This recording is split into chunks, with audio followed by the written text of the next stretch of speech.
এক দেশে ছিল ইরান, একটি প্রাচীন ভূমিপর্বত, মরুভূমি আর ইতিহাসে ভরা।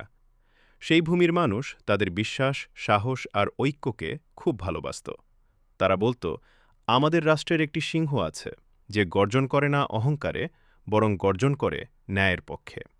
লোকেরা সেই সিংহের নাম দিয়েছিল খামেনি। তিনি ছিলেন এক বৃদ্ধ নেতা, কিন্তু হৃদয়ে ছিলেন দৃঢ় ও অবিচল। ঝড় এলেও তিনি পাহাড়ের মতো দাঁড়িয়ে থাকতেন। শত্রুরা যখন চারদিক থেকে চাপ সৃষ্টি করত, তখন মানুষ ভয় পেত। বাজারে, মসজিদে, ঘরে ঘরে ফিসফাস শোনা যেত, আমরা কি টিকে থাকতে পারব? এক সন্ধ্যায় রাজধানীর আকাশে লাল সূর্য ডুবছিল। মানুষ ক্লান্ত, অর্থনীতি চাপাপে, চারপাশে নিষেধাজ্ঞা। তখন সেই সিংহ রাষ্ট্রের মানুষের উদ্দেশ্যে ভাষণ দিলেন। তার কণ্ঠ ছিল শান্ত কিন্তু শক্তিশালী। তিনি বললেন, সিংহ কখনো ভয় পায় না। সে জানে, আল্লাহর উপর ভরসা রাখলে অন্ধকারও আলো হয়ে যায়। এই কথাগুলো যেন আগুনের মতো ছড়িয়ে পড়ল। তরুণেরা পড়াশোনায় মন দিল, বিজ্ঞানীরা নতুন আবিষ্কারে কাজ শুরু করল, কৃষকরা জমিতে পরিশ্রম বাড়াল। মানুষ বুঝল, সিংহ মানে কেবল শক্তি নয়, ধৈর্য ও বিশ্বাসও। একদিন এক ছোট ছেলে তার বাবাকে জিজ্ঞেস করল, আব্বা, রাষ্ট্রের সিংহ কি সত্যিই আছে? বাবা হাসলেন, বললেন, সিংহ কেবল একজন মানুষ নয়, সিংহ হলো আমাদের সাহস, আমাদের ঐক্য। যখন আমরা অন্যায়ের সামনে মাথা নত করি না, তখনই আমরা সিংহ হয়ে উঠি। বছর পেরিয়ে গেল, ঝড় এলো, আবার কেটে গেল, কিন্তু মানুষের মনে যে সাহসের আগুন জ্বলেছিল তা নিভল না। তারা শিখল, একজন নেতার শক্তি তখনই অর্থপূর্ণ যখন তা মানুষের হৃদয়ে আশা জাগায়।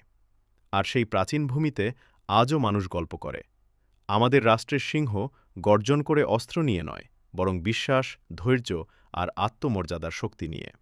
এইভাবেই সিংহের গল্প কেবল একজন নেতার গল্প নয়, বরং একটি জাতির আত্মবিশ্বাসের গল্প হয়ে রইল। আজ ইতিহাসের এক অন্ধকার অধ্যায় রচিত হল। আমরা হারালাম এমন এক নেতা, যিনি যুগে যুগে একবারই জন্ম নেন। শহীদরা কখনো মৃত নয়, তারা জীবিত, সম্মানিত। আল্লাহর সান্নিধ্যে একজন হার না মানা বীর ছিলেন।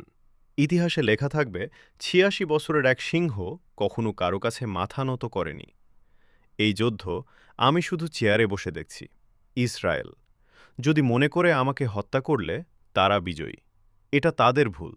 এই যুদ্ধ পরিচালনা করেছে ইরানের যুবকরা, এবং তারা অপরাজিত থাকবে। আমাকে হত্যা করলেও ইরানের ক্ষতি হবে না। ইরান নৈতিকতার উপর রয়েছে। ইরান দুনিয়ার কারও গোলামি করে না।